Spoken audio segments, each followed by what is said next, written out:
Right then, great everyone. Good afternoon and welcome to this chat with Jess. I'm just happy to have everyone join here. I just wanted to say that this is a chat. It's nothing very formal. I'm trying to pass information across to people that need it. I'll be sharing my screen in just a second. I have a few slides that I want us to go through quickly, and then we will, it'll flow from there. So I'll just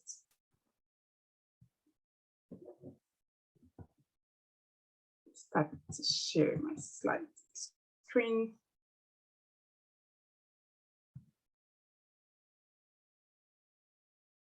Oh, great. Yes. Now we started. So you're welcome. So this chat is something I organized for people that are considering teaching in the UK. I mean, it's been in the news lately, so it's not news anymore. It seems like a bit of excitement when the news came out, but we'll see. Let's just go ahead and start with our conversation. Excuse me. So it's about wanting to teach in the UK and what to expect. I know more often than not, when people want to make decisions about, career changes or having to relocate, if you could just mute your mic, please, that'll be helpful. Having to make career changes or relocation, it's very good for them to have information, helpful information that will help them to make the right decision, because you just don't want to jump into something and then you're not prepared to start to see some trouble ahead of you. So yeah, I thought it was necessary to do this. I'll just give a background of why this came about further in the slide. But yeah, just trying to let you know what to expect. So as you try to make a decision whether to relocate, whether to take up this opportunity or not, I want you to do it with an informed mindset. Yep. So our discussion today will just cover a brief introduction about myself. What's the gist generally? Why are we here? I mean, and then what's the requirement for teaching? A couple of other things, and then we'll have a Q&A session. So I'm thinking that this meeting will last about roughly an hour, half an hour. I'm thinking of half an hour for me to just run through my slides quickly, and then the other half hour to take questions and then answer as much as I'm able to, or direct you to resources or to the sources where you can get more information on what you need. So yeah, just roughly about an hour or slightly more. It might not take that much time though, because I don't think we might have that many questions. But yeah, we can always talk. And like I said, again, this is a very informal chat. It's nothing really big to it. I was just trying to share information on what we need, what I think people need to know as I try to make a decision on what to do with this opportunity that has come up in the UK. So hello again. My name is Jessica Essien, and just a brief background about myself. My academic and work background, academic has been in microbiology. I have a BS in microbiology and a master's in finance. I've worked in finance, investment banking specifically for about 15 years, give or take. I think after a while, I started to think that, just beyond having to do mergers and acquisitions, advise clients on how to raise capital and just run after all those things, I wanted to see what did I really want to know, what was I passionate about? And I thought, as children, I would try to get into this informally. That's why I'm switching careers. So that process of switching careers. So now I have a master's in developmental psychology, which is like child psychology. I just completed that last year. That's why I came to the UK in 2021.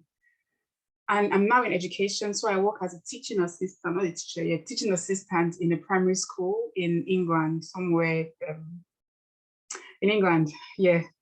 And my interest, apart from finance that has happened before, is now in just total child development. That's spiritual, very key for me, academic, psychological, safety, just everything about child development is what I've been very passionate about. And I'm hoping that at some point in the future, where I've done my career in investment banking or finance, there's going to be a way for me to marry education or my love for children and finance. So that's something to look out for in the future. So now let's get straight to the point. What's the gist now? So the UK is opening its borders to foreign teachers. When this news came out, it was very exciting. Oh, UK, people started to look at it with a bit of apprehension or just caution. Why is the UK trying to do this? I mean, they didn't think we're initially qualified to come teach here. Why all of a sudden do they want us here? We'll get to that. But before now, what it was before now was that citizens of every country could just apply to train in the UK. So there was no to teach, rather, apply to train to teach in the UK. So you didn't have, there was no limitation, just everyone, even till now, everyone can still apply. But it's just that they will need to have gotten the qualified teacher status before becoming eligible to teach in the UK. So anyone could come, but you need to have gotten the QTS. So how does this make any sense? Why is this news? So why this is news is the fact that even though everyone could come and teach, some people were exempted, some countries were exempted from having to get the QTS. I mean, they could come to teach in the UK with the qualification that they gotten from their own country, their teacher experience or teacher qualification from their own country. They could come to the UK to teach, and they won't have to undergo the teacher training in the UK. And so these countries were Canada, EEA, Gibraltar, New Zealand, Northern Ireland, Scotland, Switzerland, and USA. But now, which is what is news for us, is that teachers with qualification from other countries have been included. That includes Ghana, Hong Kong, India, Jamaica, Nigeria, Singapore, South Africa, Ukraine, and Zimbabwe. So Nigeria is definitely news for good now. And what the UK says about this is that why they include, I'm going to focus on Nigeria because there might be other countries who applies to everyone, because the focus is on what the UK is saying is required to be done. So other countries can get some information from that. But key factor for me is Nigeria. And that's where a lot of my focus will be. So what they're saying is that UK has, they've seen some of these countries, including Nigeria, the citizens from this country here in the UK, these countries in the UK have substantial ties in the UK. So they're here, substantial presence, they're here in the UK, and then they've shown interest in teaching. And also the UK is saying that, you know what, we have some sort of interest, some mutual interest in the education in this country. So why don't you just open the borders? We know that when a country is opening these policies, countries will always do things that favor them. So when they say this sounds really good things, what they're saying is, you guys, we're open, we're going to do what is best for us. We're trying to see there's a potential need for teachers in the future. So we're going to just try to prepare ourselves ahead of when that need is, so that we can see by the time we need the teachers, we would have had them qualified enough or trained enough to go to teach our children. So I think this is a great opportunity if one is interested in it, if you just look at the pros and the cons for you. Okay, so what's about this just now? One of the things that it also included, apart from the fact that you could come as a qualified teacher, so you don't need to have the training in the UK to be able to teach in England. You can come with your qualification from your country. So qualified teachers are now allowed to teach in England for up to 4 years without the QTS. I think I should just try to curb some misunderstanding here. What I've heard flying around the people saying is that, oh, you can now come to teach in the UK, you don't need to have the QTS. That's not exactly the case. I mean, you can teach here, but then everyone needs to have the QTS. It's just that the route for getting the QTS, the rules around the route for getting the QTS is what has been a bit relaxed to recognize more qualified teachers from other countries. So you still have to get the QTS, just how do you get it is what has made the difference. So yeah, for the 4-rule exemption, it means you can teach for up to 4 years in the UK without the QTS. But after 4 years, you need to get the QTS. And information around this exemption will just lie with the teacher, with the school where you have gotten your employment from, or the school that is going to be sponsoring you to come and teach. And if you see here, I said maintain schools. So there are 2 broad categories of schools in the UK, that maintain schools and the non-maintain schools. For the most part of it, education in the UK is free, apart from private schools, is free. So it's funded by the government. But the way you have maintained schools, it means that the schools are regulated or authorized. You know, they're just funded by the local authority. For us in Nigeria, that would be like the local government that's funding the schools. So they call them maintained schools. It's still government funding. The other category is the academy school, where you have academies like a company where you have a CEO, and then you have different schools that come together to make up a trust. They still get their funding from the government because the children go to school for free, but they're able to negotiate some terms for all their staff together. You know, they have similar curriculum and all that difference. That's why they're called maintained and non-maintained schools. And you also have private schools that fall under the non-maintained schools, free schools, faith schools, just different schools in that category. So yeah, just thought I'll just explain that to make it clear. So yeah, what is this QTA? Okay. Okay, I think I put 2 slides there, but the next slide for that explains it better anyway. So what's this QTA?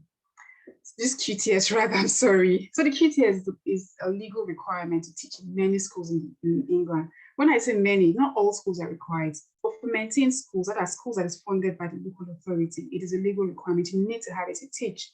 But for other schools that don't even require it, it's a form of assessment. So before they even recruit teachers, they just want to make sure that you've been through, they assess you through the QTS. That way they know if you're eligible enough, if you're qualified enough to teach. So even though it is not a legal requirement, it is very unlikely that teachers, I mean, you need to have something really good that the school wants from you for them to want to take you without the QTS. So yeah, it's a legal requirement in many schools, especially maintained schools. And it's a professional status that teachers get when they finish their teacher training. The regulatory agency for that, for awarding the degree or awarding the status here, professional status here, is the TRA, that's the Teacher Regulation Agency, both to those outside, those in the UK and outside of the UK. I'll just say England, because the rules for Scotland and Wales are a bit different. Okay, so for us in Nigeria, that will be equivalent to the TRA. The TRA is going to be equivalent to the TRCN, and then the GTS for us will just be the TRCN license. You know, when we seek for the exam, TRCN exam, we get awarded, we get the license, and that is what is equivalent to the QTS for the UK when you pass exams. So like I said again, the QTS is mandatory. Everyone needs to have it, or everyone is supposed to have it to teach. It's just that the route for getting that is different. So it's not like the UK has lifted up having QTS. It's just that how you get it is different. And that's what we're going to look at. So these are the routes to apply. There are four major routes. There are four routes rather. Every other thing is personal. Okay, I think someone is trying to. I'll just bear with me.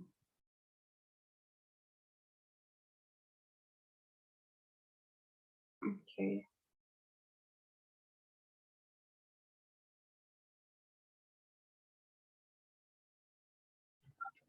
Someone was basically trying to annotate. All right, I will. Okay. Yeah, great. Sorry for that. Anyway, so there are four routes to applying to getting this QTS. You could do that through teacher training, which is regular route for both British or UK citizens and non-UK citizens, people that live in the UK, and also international students. So if you want to train to be a teacher, you can just come in via the teacher training where you get trained. Further down, there's just a bit more information about it. Do you have to be in the UK for that to happen? Yes, it's not remote. You have to be here for that to happen. The TRA, I just call it TRA, it's not exactly TRA, but that's the new method. They apply to the TRA, which is what we're going to look at the BTA, International Qualified Teachers. So teachers that have been qualified from their countries, they can just apply. And we have the assessment only. It's open to international qualified teachers as well, but to those ones that fail to meet the eligibility or the requirement for the international qualified teachers. That's for the new method. So those ones that fail to meet it could consider doing the assessment only. And then there's international QTS, which is for non-teachers or people that do not have any experience in teaching at all. So I feel like there's something for everyone. Just find where you belong, and just find where you can fit in or what you can do here. Okay, so right on to my next slide. So this QTS, what is it and how does it work? That's the teacher training. So if you see the first options, the options that I showed here, the QTS is what works, the teacher training, that is where it basically is. So for teachers, it's for fresh teachers. There's an initial teacher training that is done. And then the duration of the course, duration of the program depends on your course provider, and then the qualifications that you hope to attain. But the standard period or minimum period is 9 months, which is one full academic year. So you come and apply as a teacher, as a student. You can apply as a student to get trained for 1 year. And you have taught sessions, seminars, workshops, and observed teachings, placements in school as well. You have the theoretical part about what you're going to be doing. So you can either apply to a university that gives you that does the teacher training for you, or teacher training provider, as it could be a university, or the school itself. The school can employ you or hire you, and then you do the teacher training with them. At the end of the period, you get a qualified teacher status as part of your training. And some of the teaching providers also award the QTS and the PGCE or the PGDE. I need to clarify here that the PGD or PGCE is not a requirement to teach in the UK. What is a requirement is a QTS. But then to make it, because of the providers, depends on the providers, they can add the PGCE to the QTS as well. So you get 2 qualifications when you're finishing that training. And it just helps you to meet the minimum requirements as a teacher standard to get your QTS, and then eventually become an early career teacher or a newly qualified teacher. So a newly qualified teacher undergoes a period of induction for about 2 years with the UK, where you have a lot of support to go through teaching and become a fully qualified teacher to teach anywhere in any of the schools or any of the state-funded schools in the UK. And the typical cost for this, for international students, which I'm going to focus on, that are looking to come here, get their QTS via this route, is between 12,000 to about 22,000. But there's some funding for some people, specific people, not everyone. We don't qualify for it, because even when you get your visa will tell you do not have recourse to public funds. That means you do not take anything that the government is giving for free from your pockets. So there might be some funding, meet some criteria, especially if you're a physics teacher, you have experience in teaching physics, or you're doing one of the languages, that will qualify you to get some bursary, or to get some funding. Bursary, you get the money, you don't have to pay back. So how does it work? You have about 120 days of classroom experience in 2 schools at the minimum. And I said it's 1 year, full-time, 1 academic session, full-time, or if you're doing, you can do it longer if you're doing it part-time. You have your assessment and observations to do that through. Okay, now for the international qualified teacher, which is the second one that I talked about, the new route that has just been proposed. Here, there's some requirements that need to be met. You need to have an undergraduate degree. At least it doesn't matter what course, it doesn't matter the background, as you need to have, it doesn't have to be an education, that's what I'm trying to say. But then what they're saying also is that it should be in the subject matter of your interest. So if you're internationally qualified teacher, means you're qualified in your country, and then you have experience also, you work as a teacher, at least 1 year experience in your country after qualifying. So if you're going to be teaching geography, for instance, you need to, your bachelor's degree should be in geography. If you're going to be teaching maths or maybe engineering or something, it should be very related. You can't have geography and want to be teaching maths or something like that. But I think that since everything is dependent on individual assessment, might be some leeway if you can prove that you have sufficient experience to handle that. You know how in Nigeria, you just want to, you apply for a course, you teach the course, or you graduate from the course, or you undergo the study, and then you're working at something entirely different. So that might seem like it's a problem, but I don't think it should be. Each application is assessed individually, so it will pass. But that's just what we have for now. So you'll have to also make sure that even in your country, there's no restrictions on your teaching ability. I mean, the government or nothing, no agency has any restrictions on you wanting to teach. And you also have to prove that you have English language proficiency. Fortunately, you don't have to do IELTS or any of the exams, because if you can prove that one of your degrees, especially your undergrad or bachelor's degree, was delivered or taught in English, that is fine enough. If you go, that's fine enough for you to get through. On the Department for Education website, there is a link that enables you to check if you're eligible for this process. So go there. It requires some documentation and some processes and some experiences you need to provide. It's a new rule. So I guess as people go, they see how much information people can provide to prove their qualification, to prove their experience, then they start to tweak it somehow. But by May, I think he said that by May or before the end of 2023, they should have brought out very concrete rules of what specific documentation is required, because now it's just a start, and documentation might be a problem for a lot of people because of where we're from. So for this, additional information for this is just that you need to have subject specialization, and they're interested in languages, mathematics, or science. I mean, this is a country, they know what they want, they know where their need is. So they're trying to prepare, not just teaching anything. You have to have specialized in any of the subjects, and the languages are Spanish, German, and French, or science and mathematics. And then you also need to be qualified to teach children from 11 to 16 years old.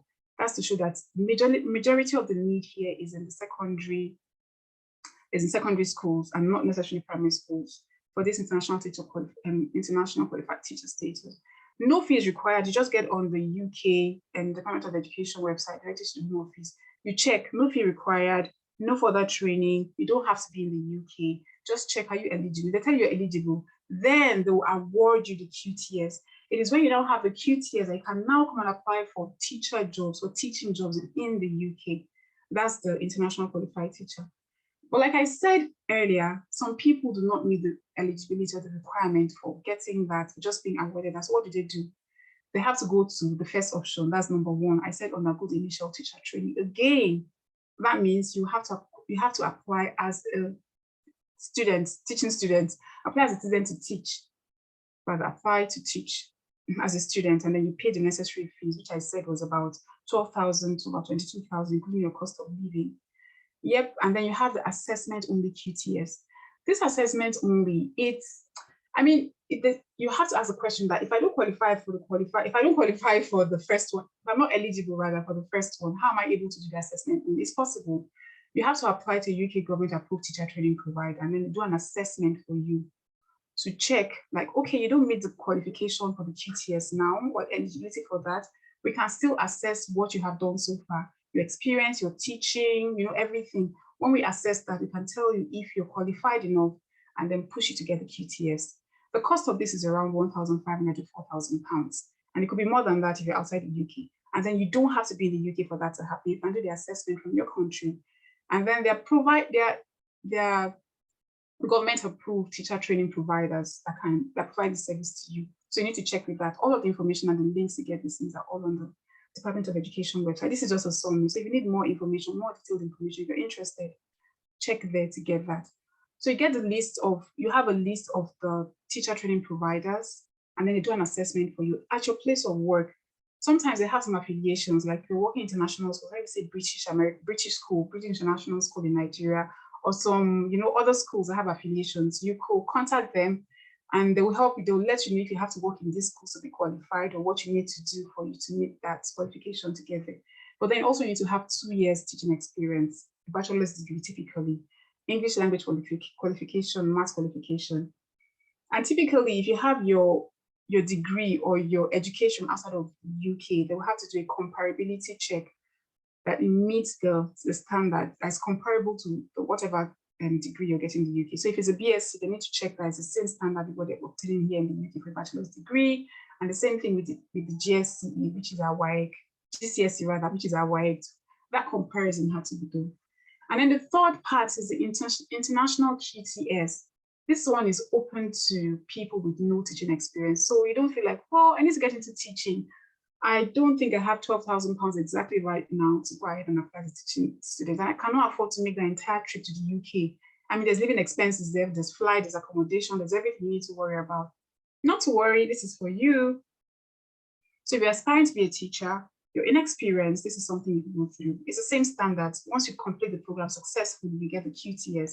And then you can train where you work or you live. So you don't have to come to the UK or visit. It's done remotely.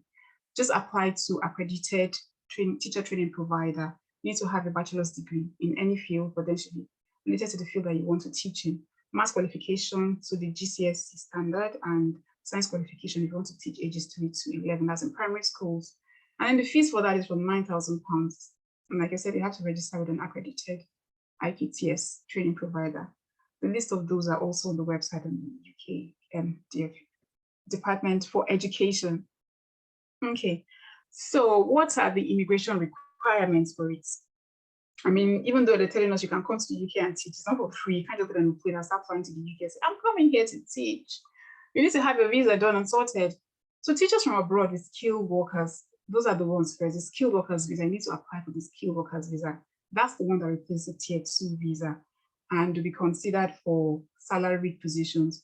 Okay, let me explain this now. And student visa for fee-paying students. When I mean salaried positions, when I said if you're applying to come to the UK as to do the initial teacher training, which is just a QTS normally, you could get a salaried position. The school will employ you and you do your teacher training with them, and then they pay you during the period. But then for that to happen, you need to have a minimum salary that's required. And the school will have to sponsor you. And for that sponsorship, they need a minimum salary level for you to qualify to do that. Or you could come in as a student, either apply for a student visa and come in as a student to do your initial teacher training, or you get a skilled workers visa to come in and get some pay while you're still getting trained. So those two options are there. But then your employer needs to have a sponsorship license and then pay all the necessary fees and pay the required salary. And that would depend on the location and if you have QTS or not. Do you understand? It seems like it's a bit tricky because before schools want to employ you, there's a bit of competition. As this window has opened to different countries, people are going to want to just jump on it and want to do it. So if you don't have a QTS to apply for a teacher training job, it's just like a catch-22 case that you want to get the QTS because it puts you at an advantage, but then you're trained to get the QTS.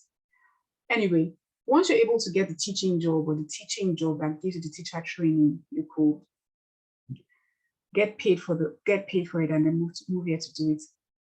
But then you can also apply without sponsorship if you're in the UK already, you have a graduate visa, that's a post-study visa. If you just finished maybe a master's or a study, master's gives you 2 years visa, and then PhD gives you 3 years visa, or your high potential individual visa. That one is just for people that have been through certain universities, some globally recognized universities. There's a list of it on the UK web, on the government website as well. Countries that people rather that have gone to those universities are able to apply for that potential visa. But if you've been to a UK university, you won't fall into that category. You have to go through the graduate visa program. And then the dependents or individuals on student visa and skilled worker visa. I put the student visa in red because I wasn't quite sure. The last time I checked the government website, student visa was there, but I don't think I saw when I checked lately. So that's a bit sketchy. There's still more information. You have to go there to be very sure. If you're dependent of a skilled worker visa, you can. So while your spouse is working, you can also apply to be a teacher, whatever it is. And then there's a youth mobility scheme visa. It just allows some specific people in some areas and some ages to get the visa. But whatever the case, for these other options below here, you need to convert to an appropriate visa in the long run, which is a skilled workers visa, probably. I talked about the salary requirements when you're trying to get the skilled workers visa or that's tier 2, the skilled workers visa. You need to have a minimum salary. If you're coming to train to teach in the UK, the school has already hired you. And that is what it is. It depends on the location. So for inner London, £24,000, outer London, £2,000, because London is a bit more expensive. Cost of living there is higher, so you need to be able to earn more to cover your expenses. London fringe is there, and then the rest of England is about £20,000. That is the minimum you have to be paid to be able to come for your teacher training. That's the minimum your employer has to pay you to enable you get the skilled worker visa to come to the UK to do your teacher training. That's a lot of T's. Okay, so here I don't know, I was going to say fun facts, but it's not exactly fun. This is just some teacher statistics that I found interesting to see. So we have here as full-time equivalent teachers that are employed in the UK from the government website was about 563, which is about 20 in 2022. I think for the last academic year, which we have ended in June, it just went up 1% from 1.2% from what it was in the previous year. And then you have 88% of the teachers that are here are in maintained schools. That's the schools that are funded by the local authorities. And 11.5% are non-maintained schools, which also include academies. And of this, you have the bulk of the teachers in primary school for 7%. In secondary school, you have about 45%, 46%. And then for special schools, that's about 5%. Special schools are the ones that have special needs, children that have special education needs or disability. As usual, I think that's everywhere in the world now. 75%, bulk of it, majority of people in the teaching profession are female. And then the age is just about 30 to 49, so don't feel too old. Okay, I'm that age bracket too, so in school. Okay, for teacher support staff, we have about 275,000 people employed teaching support staff. That is where I am, the teaching assistant, and it's up from what it was in the previous year. So for the pupil to teacher ratio, you can see for primary school, you have about 20 pupils to a teacher. The number gets smaller in secondary school, and then for special schools, which is a lot less. And then the pay, I thought it was something that would be good for one to look at. Classroom teachers earn an average of 39,000. They already have experience, that's 39,000. For the entry level, I understand for newly qualified teachers, after finishing your teacher's training, your teacher training, newly qualified teachers will get around 27 to 28,000 pounds per annum. That's after taxes, about 27,000 pounds after taxes, which is not bad. I mean, it's not bad. It's after taxes. That's for leadership teachers, where you have about 57,000 pounds, and then for head teachers, you have going as high as 74,000 pounds. Well, these leavers, I was going to put leavers and entrants. That would just balance it out to show in the last academic year how many people left school, how many teachers left, apart from retirement, and how many were coming in. Retention rates still high, which is, I know there's been news about teachers are running away from schools, they're tired at all. The retention rate is still at 7%, which is not bad. So yeah, it's good. As soon as people say it's stressful, I mean, you know what you want to do and stay there and do the job you want to do. All right. And now over to this, what to expect, which is what I thought I was going to focus on a bit. The whole idea behind this presentation was me and my friends over Christmas holiday just last month. And one of my friends works with children, and well, not formally works with children. She has this thing she organizes for children, Bible study. They come to her house. So we're just talking about how sometimes, white kids and black kids, or Nigerian kids, even African kids come in, and the way they behave was different. So I started to share my experience of having to work as a TA in schools because, as a TA, you're down with the specific children, especially the ones that have behavioral or difficulty or require additional support, special needs. You get to work with them a lot. So I was saying how my eyes was open. Like I just said that if I wanted to understand the culture of the place, I just had to look at the children. I started to share my experience, and I was like, and they turned to me and said, Jessica, I think you should do some sort of session to let people know what it entails. I mean, people can say I'm coming to teach in the UK. And I saw a thread. This is the main thing. I saw a thread on Twitter the other time. Someone from Zimbabwe that apparently has had 10 years of teaching experience in his country came to the UK, and he said it was frustrating. It was a mess for him. He did not like it. The children were rude. They were not disciplined. They were this. He complained. It was a very long and painful tweet to read. I was like, wow, thread to read. I was like, wow. But then I could understand where he was coming from. I'm very traditional. We're talking African to African here. You're a traditional person. You're seeing you're seeing how people are trained, or children are trained rather in Nigeria and Africa. And then you come and see how it's different here. You're just going to think that, these kids, they don't have respect. How are we going to have to manage them? So I thought it was something that was good to just point out, because there's going to be a lot of adjustments when you come expectations. And it might be initial disappointments, but you know why you're coming here. It's just for you to focus. This is why I'm coming here. I'm trying to make a change for my life. So I want to do this thing properly and do it well. So this is the what to expect category. So the first is safeguarding. Safeguarding is a big deal. Oh my goodness, it's a big deal here in the UK. There are all these government regulations in everywhere, as in regulations, policies, documents, everything to just ensure that children are protected. Children and the vulnerable are protected, and children fall into the category of vulnerable because they can't make their decisions themselves. And then it's a legal duty of every staff in a school to ensure that children are safeguarded. I'll give an example. I think it was a couple of days ago in school, I was talking to one of the kids that quite special needs. So I was trying to get him to do his work. And he was just giving me gist, telling me about what had happened at home the previous day. Oh, Mrs. And this happened, and my brother came with a needle. He was trying to get my blood. The teacher of my class, was sitting down somewhere marking some books, and then she just had needle and blood. Maybe she just tapped me. She just looked at me and gave me a signal to come out. So she started talking to me. She was like, oh my God, she had needle, she had blood. What's happening there? I need to probe further to get the information. What's happening with the kid? Maybe he's facing something at home that needs to be reported. I need to go and meet the designated safeguarding lead in the school as a head teacher and report what's happening. So I said, yeah, it's okay. I'm just trying to talk to him to see if I can get more information, what this whole thing is about. But then talking further with the child, I realized that his father had diabetes. And what he was talking about, the needle pricking him and getting blood, was, I think his father had carelessly left one of his equipment outside for drawing blood to test for his sugar level. And that's what one of his brothers picked, and so it wasn't a safety issue. So that's how big deal it is, because if anything comes up, if anything does happen, everyone that has been involved with that child is going to have to answer some questions. So safeguarding is a big deal, and it's not something that we really see in Nigeria. Well, I don't know for other African countries, but it's not something I really see in Nigeria, because it's more of the parents that are trying to enforce what safety, their children's safety, than the government trying to enforce that. So yeah.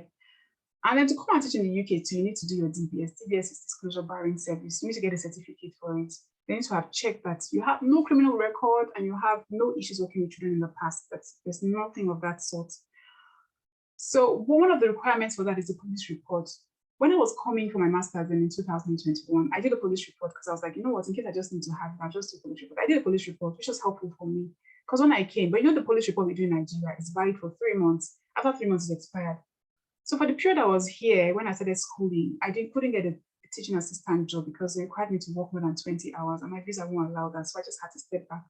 But after school, I started to see job offers. I were able to work, and then they required my police report. I was not thinking that, hey, what am I going to do? Do I need to apply, get back to Nigeria to tell them to give me another police report? But then I saw that because I'd applied for, I got my police report, and I had not visited Nigeria throughout the 1 year I'd been here. So whatever police report I was even going to get anyway will still be valid up until the point where I left Nigeria. So that was good. So if you're looking to come, make sure you get this sorted as well. And the key thing also, the next thing is the discipline of behavior. which is where people have a lot of problems. Oh, these kids are so, these kids are so this way. It's culture. I mean, they've brought up a certain way. They can't just change overnight. You've come from a different culture and society and environment as well, and it's going to be different.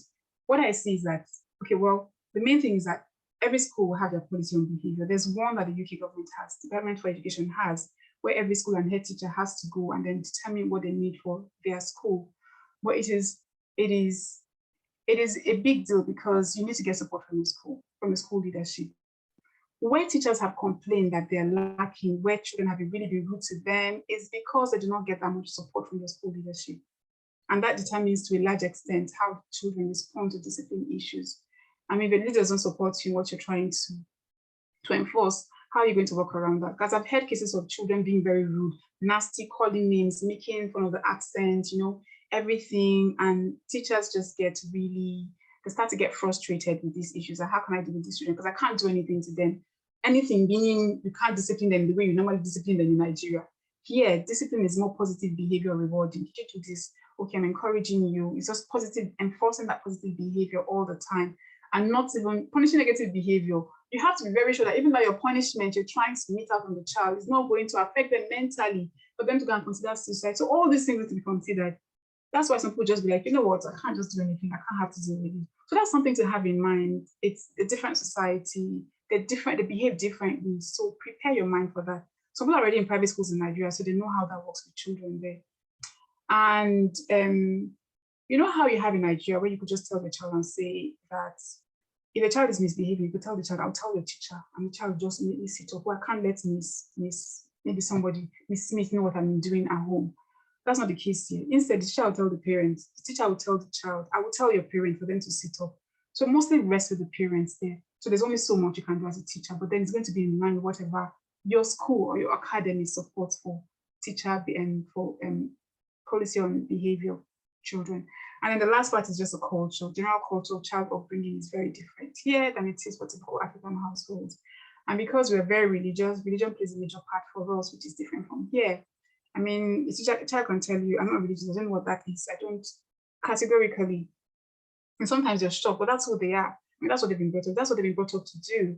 Then they won't know to do differently or do something otherwise. So yeah, that is something to really bear in mind or to think about when you're trying to make the move, apart from all of the requirements that are necessary for the QTS. And that will be me talking. Sorry, I took a lot more than, more than half an hour. So yep, I'll just open this session now for Q&A, and I'll put my contact details if you need to reach out to me. I'll just see, I think there's some comments in the chat. Please, is HND or NCE allowed? Please can one with a TFL certificate apply? Yeah. Okay, send me direct messages. Let me see from the beginning.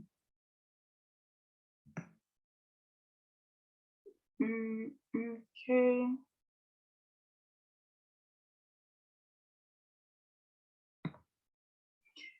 Yes, so someone asking if HND or NC is allowed.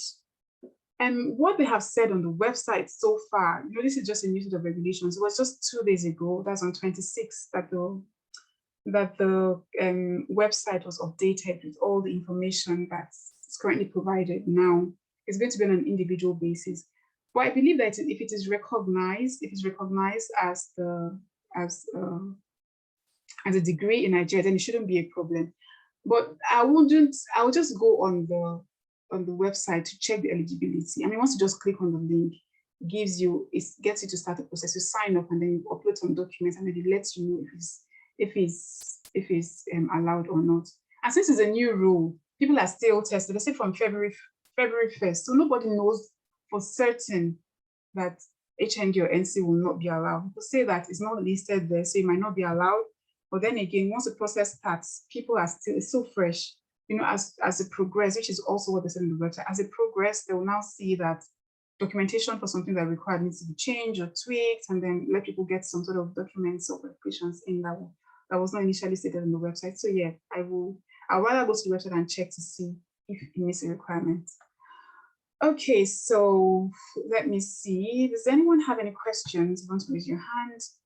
I do not suppose so, because I feel like this is very detailed already. you do have questions, you can raise up your hand, and then the hosts also will unmute you to speak.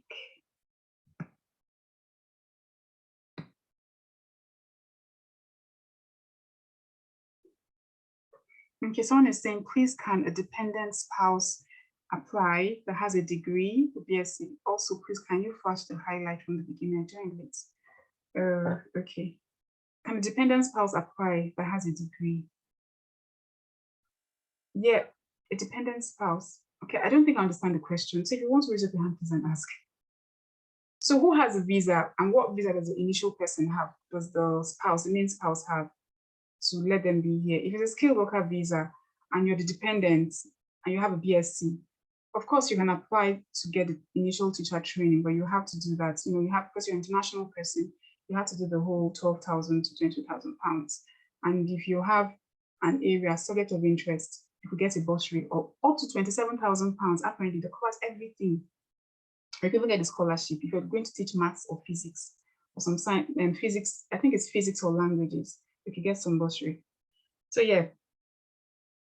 To flash from the beginning, let me see, go back. I'll just flash it, not having to speak through since it takes time. So yeah, please. Okay, let me unmute.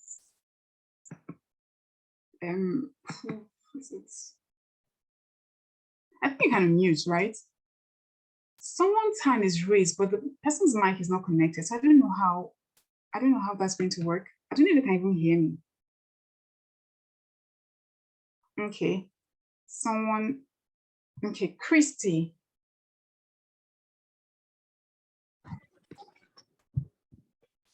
Yeah, can. All right, Hello? So who's speaking now? I can see, and is it okay, Christy? Yes, Christy, please go ahead. Okay, someone with TFL, that's teaching English in foreign language, can the person apply? Is that, I don't know, when you have a teaching English in foreign language, does that mean that you've been teaching and just need to English, or Just can you? English. But you have your degree already, right? TFL certificate, and I'm the one with NCA. Oh, okay. But it says that on the website you need to have a bachelor's and undergrad degree that you should have completed. So for that one with the NCE and the HN, I think is worth checking the website. Like I said, this is still new. Nobody has a concrete and say I've applied and then they denied me because I presented this documentation information. So if I'll share, I should have put the link for people to just go and click on. If you get on the website, just click on the link. It says check your eligibility and then it asks you to put some documentation. So when you put that from the 1st of February, then you can now start to see if you're eligible to apply. But I will assume now, I will only go with what is presented on the website. For each case is what they've said also be treated on a case-by-case basis. So not really set in stone. I will rather check the website, sorry. Okay. Infinix Smart 6. Yes, ma'am. Please, I want to ask, is there any minimum requirement for the class of degree obtained? Minimum class of degree. Thank you. Well, the website says 2, as in reading further down, it says you have to have a second class lower degree. I'm sure that is what will fly. But if you've already had a degree, which might not be a second class, it might be lower than that, but you've had sufficient teacher experience, I think that's very key. It could fly. But there's no, it just says that have a bachelor's degree. Then further down it says to have a 2 if you're trying to get some sort of funding or bursary or specific thing from them. But it just says 2. So yeah.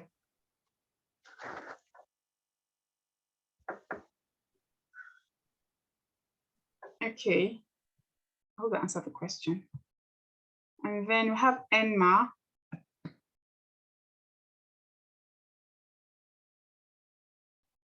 Enma, can you unmute, please?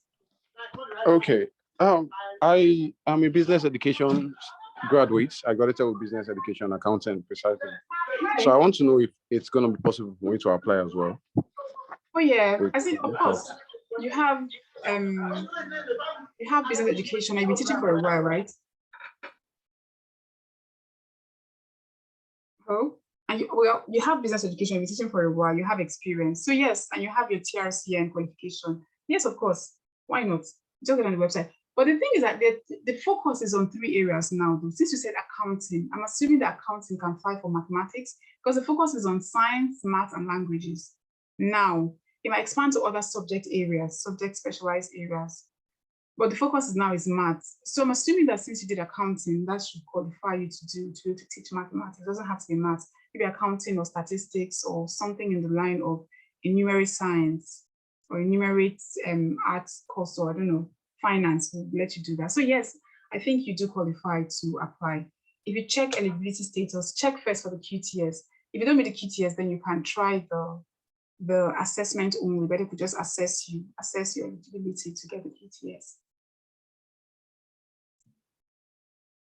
Okay, so Ige Joseph.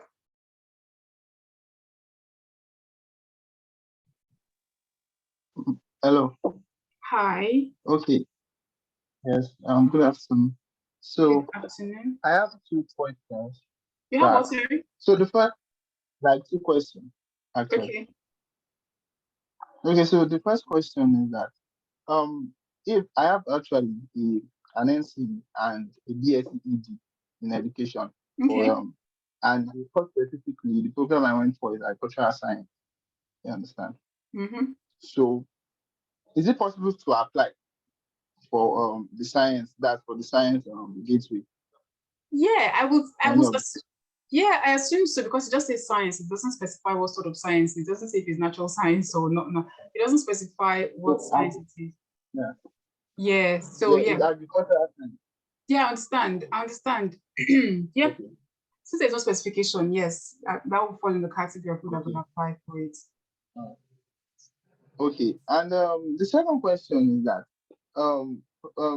when we want to apply, you understand, will the accommodation be taken care of by the employer, or we would have to be the one to sort that out before coming? So, although I already have the qualification for TLC and the license, I have the certificate and the license already. Okay. So I just want to confirm that. Yeah. So what happens? The route you're eligible to apply for, I think first, if I were you, I'll check that I can go through the QTS, which is a new method now. Just go on the website, check eligibility for QTS. If you're eligible for that, if you go through it, then that's fine. They'll just give you, I will get awarded the QTS. And then you now start to apply for teaching jobs, and that's fine. You get a teaching job, you come here, it's no problem. As when you get a teaching job, of course, you have to pay for your own expenses. But if you don't meet the QTS, that's where you either have to come as a teacher trainee student, as in coming as a student who apply. And if you're doing the teacher trainee student route, you can either pay your fees, between 12,000 upwards, to get trained in the UK for 1 year, or you could apply and get a position with a school. The school now sponsors your visa, a high-skilled workers visa, and that's what enables you to come. So no, the school will just sponsor you. When they sponsor your visa, it means they're paying you, they're giving you a salary. And the minimum salary to earn is what I showed you, which is about £20,000 for the rest of England, apart from London. And they pay you £10,000. That £20,000 is your salary for the year. It should cover all your expenses. The school will not be responsible to you for any of your other expenses, so long as they're able to sponsor your visa and pay you salary. Do you understand? Yes, I do. Yeah. That's what it will be. Sorry? Yeah, thank you. Oh yes, okay. I get you. Okay. Oh, okay. Yes. You're welcome. Okay, we have Miami Threads. I hope this is a genuine person. Okay, I'm just going to unmute you. Miami Threads, are you able to speak, please?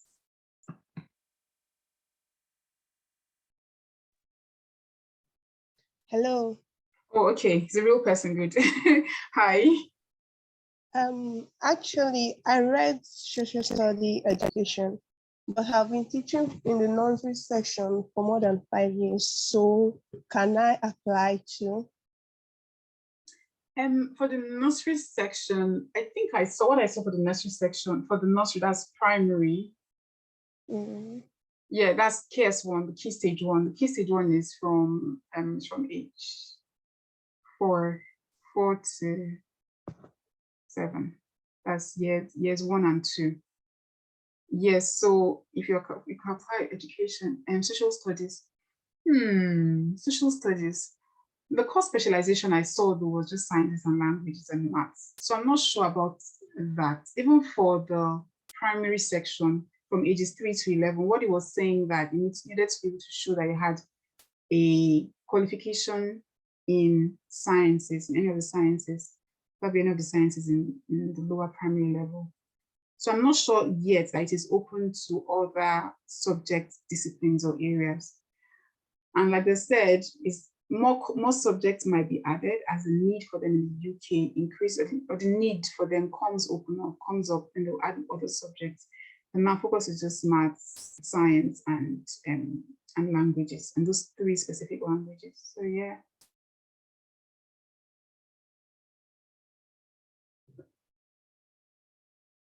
And my hand is still up. You still need to ask another question. Is that you putting your hand up, or is it still from the last session? I'm not sure. I put it down on YouTube.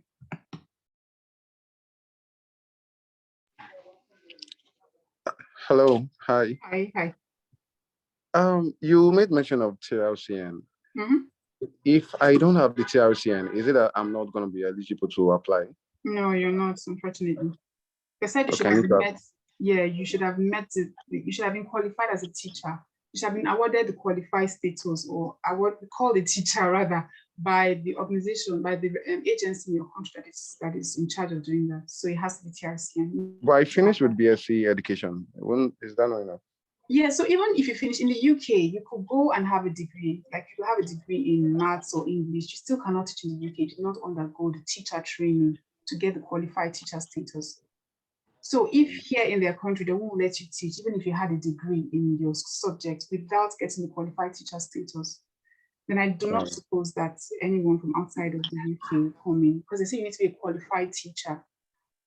So what qualifies you as a teacher in Nigeria? That's a TRCN. Yeah, because I'm sure they'll start to have these partnerships with government where they can just run and do a check for the people who have TRCN license and check that it's gone through. I mean, there's still time. We have from now till the end of the year.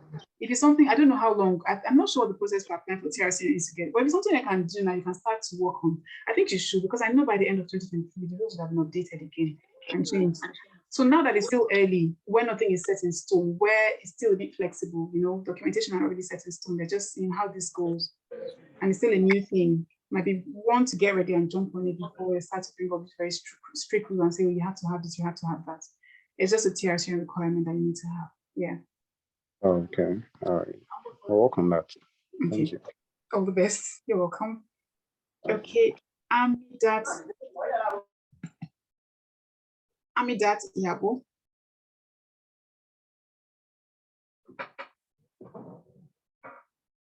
Can you mute now, please?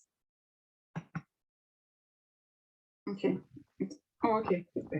Yeah. Thank you very much. It was quite an informative presentation. You're welcome. My question is this. When you say languages, do you mean other foreign languages? Because actually I'm an English teacher, so I want to be qualified. Yeah. Well, when they talk about languages, what was listed there was French, German, and Spanish.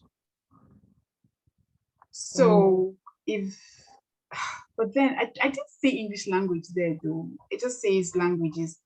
But if language is a very broad term, if they listed 3 languages and language is a very broad term, it might be worth checking. If you could visit the website, the DFE website, just check the eligibility. I think that's where everyone should start from checking first. Yes, I did. Yeah. But I saw languages too. Yeah. So I wanted clarification. Okay. So just the 3 languages I saw were the Spanish, French, and German. It's still, nobody has applied yet. It's open from 1st of February. So nobody can say for sure if it's going to be done or not done. Yeah. And then only secondary or primary and secondary. Yeah. Primary, secondary, mostly secondary. That's where the vacancies, that's where the gap is that they're trying to fill. It's mostly secondary. For primary, still there, of course, they'll dig for primary, so it's mostly secondary. Okay, that's fine. Thank you. You're welcome. Okay, Ike Joseph, your hand is still up. I don't know if you're asking another question or is your hand is still up from the last session, from the last question. Oh, okay, so I don't know that you mind. I don't know concerning the UK education portal, if you can share it with us, and you can also have maybe a link to the recorded session. To the what? Sorry. So, if you want to make reference, like the link to the UK Department of Education portal. Okay. Okay. Yeah. If I have my contact details there. I have to stop the slide. I think someone was looking at the slide. If you want to send me an email. So this is okay. If you go here, these are my sources for all that I've shared today. The Home Office and Department of Education. If we just go there for Department of Education, teacher training, then you have everything that you need. So yeah, these are the sources for that. If you send me an email and I do have any information, send me a message. This is where I can be reached. Any of this. Thank you, ma'am. You're welcome. You're welcome. Any more questions, please? I could manage to keep the time. This is amazing. Okay. Wait, there's some more questions. I should stop this my slide share.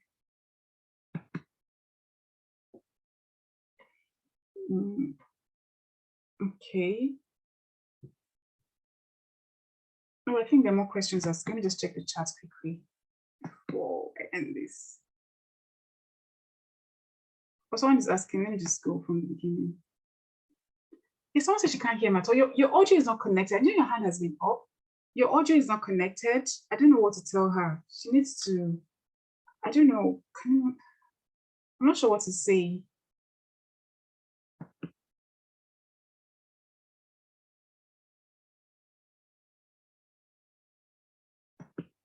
Because the audio is not connected. That's why she can't hear what I'm saying at all. Okay, I'll start. Let me just pop out this chat. I'm having to screen now and these. Okay, pop out here so I can see better. And the questions here, new messages. Okay, I have an NCM, yes, and so my employer in the UK to actually support me through my accommodation before coming to the UK. Oh, okay, that's what you're already. Yeah, I already asked that question. Please, is there any minimum class of degree required? Answered. Can we have the recording? I came in late, please. I'll try to share that. If just send me an email. Can teachers from Nigeria with TRC and get a teaching job directly? I don't understand the QTS training thing. Okay, so I think this is the purpose of this meeting, this chat. Can teachers from Nigeria with TRC and get a teaching job directly? Yes, you can get a teaching job. That's why, you know, in my presentation, I said there's the 4-year exemption rule where you can teach in the UK for 4 years without a QTS. So all you have to do is get a job in the UK from a school, and they can sponsor you. They sponsor you to get a skilled worker visa, meet the minimum salary requirement. That's the pay, the minimum salary requirement, get the skilled worker visa, and then you come and teach. But within 4 years, you're expected to have gotten a QTS. The thing is that no one can teach in the UK without having a QTS. No one can teach. Even if you have an international qualified teacher status, even if you've been qualified in your country, they need to assess you and then convert your qualification to QTS, award you a QTS before you can teach in schools that are funded by local authorities. It's a legal requirement. For schools under the academies, where it's not a legal requirement to have a QTS, QTS is used as a basis for assessment during recruitment. So if you don't have a QTS, it's almost impossible to get a job. Because I feel like you've not gone through the QTS, you've not really been trained.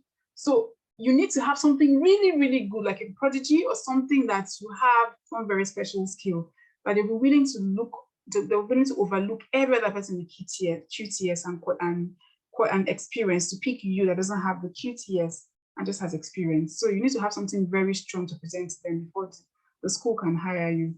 And now it's going to get competitive. I mean, we have 10 countries. There's India, there's Ghana. See, everybody's just starting to get ready. Why don't you want to make yourself more competitive? The QTS is a requirement to teach here after 4 years.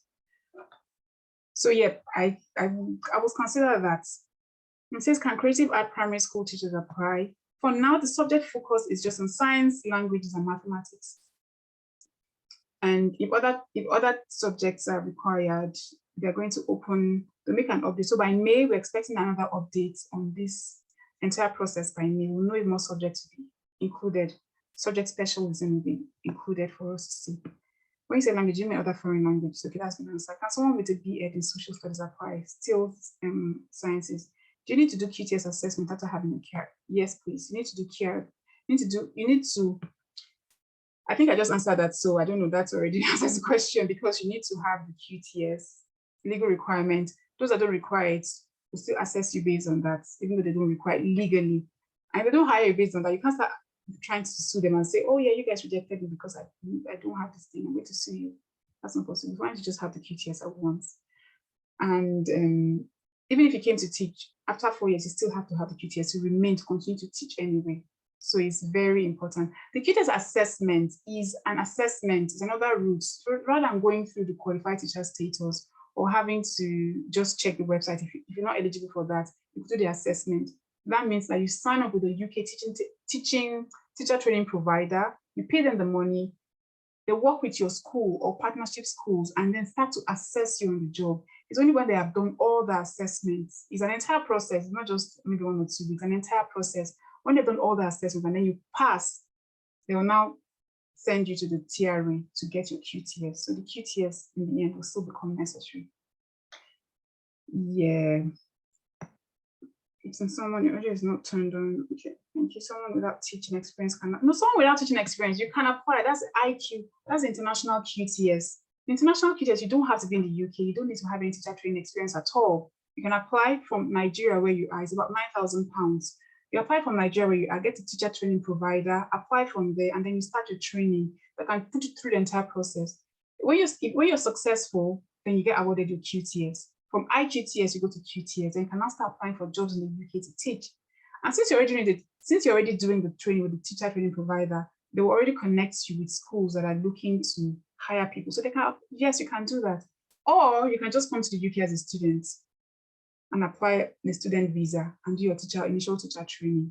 The good thing with that is when you do initial teacher training, they're almost always going to be schools. Since you're already here in the UK anyway, and they need teachers, they're almost always going to be schools that will take you up. It's just where are the schools located, where are the environment, because you always have catchment areas. Is it in a rough neighborhood? Are you going to have to face very stubborn or difficult to discipline children with discipline issues or all that, or social issues? Yep, that's where it is. You need to UK department. How long would the application be open? Oh, it's still open. I mean, it's not even open yet. It's going to be open from 1st of February. From 1st of February, then you can start to apply. And by the end of 2023, they'll revise it to say maybe these are the documents that are actually needed now, concrete, or we need less documents for that. Someone said the one who's married gets the opportunity. Will he or she be given family visa? That's the question that an immigration lawyer will have to answer. I'm sorry, I don't have the answer to that, especially issues around immigration and visa. Only the basic ones that has been stated on the website, nothing more than that. So yeah. If there's any more questions, you can ask. Otherwise, I'll have to say a very, very, very big thank you to everyone that has come today. It's been an interesting session. We just spent maybe a couple of minutes over the hour that I targeted for us to spend here, no more. So I appreciate you. Thank you so much. For those that are applying, I wish you all the best in your application. If you do have questions that I can respond to, you still have my contact details. Okay. Oh, you don't have it, but I shared it and I'm sure you must have screenshot it. To send me a message or just contact me for more information. I will just see here in a minute in case anyone just needs to say anything. Yeah. Can we get the link to read about the eligibility? Let me share my screen again. At the end, I put the link to